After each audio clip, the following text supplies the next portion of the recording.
What's up, guys? This is Keaton with Karcher Custom Metalworks in Caldwell, Idaho.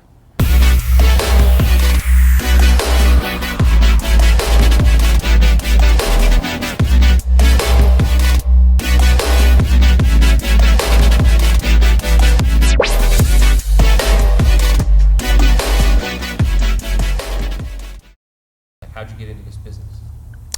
Started at a young age. My dad had his own fabrication business and just took interest. He asked if I was interested and suggested, taking classes in high school. So I took welding, drafting, that kind of stuff, and just kind of fell in love with it.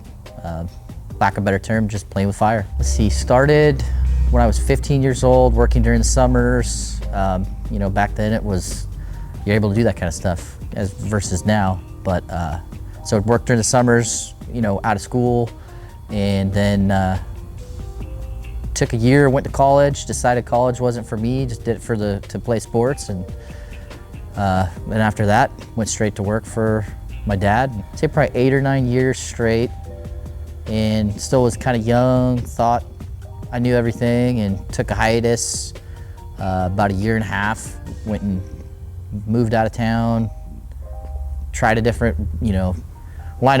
same line of work, but different boss in a sense, and different environment, because we butt heads, and I thought I knew everything. But then that year and a half realized I had it pretty good, did lots of cool stuff and enjoyed it. Just reached back out to my dad, I was like, hey, is that job still available? And moved back, started working for him again up until, 21, and we decided to relocate, come up to Caldwell and start something new, start a new adventure. A lot of what we do is custom, kind of unique items, anything from handrails, stairs, custom stairs, awnings, custom like shower door type things, chimney enhancers, just kind of let your mind do the wandering and dream up, and we try to bring that vision to light.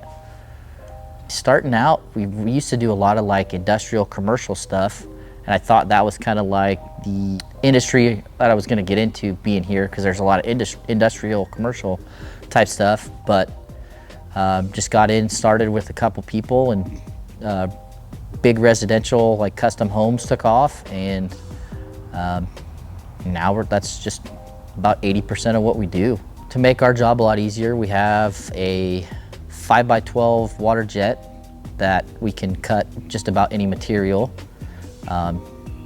Anything from wood, plastic, metal, rubber, glass, even though we don't cut our own glass just because it's easier to let the professionals handle it. We have a 300-ton press brake, allows us to form and bend metal. Just a lot of things that make our job easier. We have welders, a bandsaw, hydraulic punch, to where we're not drilling holes, we're punching holes. We have a 10-foot shear where we can cut 10 foot of 1/2-inch mild steel. The biggest asset, I would say, is the water jet and the press brake, just because it allows us to be able to cut all different kind of shapes and dimensions and be able to keep it in-house versus outsource it through someone else. Back when we started, we didn't have any of these things, just the basic hand tools, the welder, and it can be done, but when you have all the tools that are necessary to make your job a lot smoother, quicker, easier, and you don't have to rely on an outside source, definitely helps.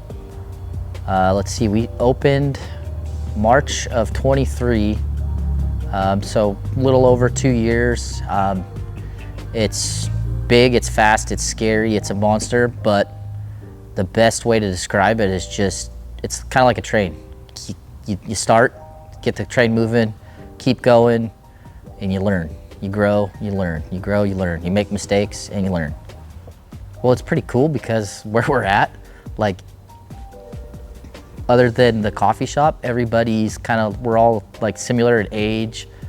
We're kind of a young kind of business owner kind of area, and it's kind of cool because it's refreshing to have people that are like mind, same age, and big supporters of each other. And they're all super into giving back to the community. I mean, that's the biggest thing, is remember where you came from and give back to those that give to you. A large corporation versus a small business, you know, you're putting food on the table of for children or, you know, parents, versus, you know, you're giving a donation basically to a bonus for a CEO of a corporation. The more small businesses are pretty essential for a lot of what we do. I'm just, you know, on the aspect of like custom stairs, we use finish carpenters. If there's an LED option, we use electricians, and it's a great way to collaborate because then it opens up to where, you know, they're able to have us as an asset to be able to provide a customer we may not have that they have, to where we can all collaborate, work together, and keep it local. What is one piece of advice that you would give other small business owners starting out? Don't hesitate, just do it. It's scary, it's ferocious, but the sooner you do it, the better. Just always be willing to learn, have an open mind. There's no dumb question. Ask those that you seek advice from, that maybe are established business owners.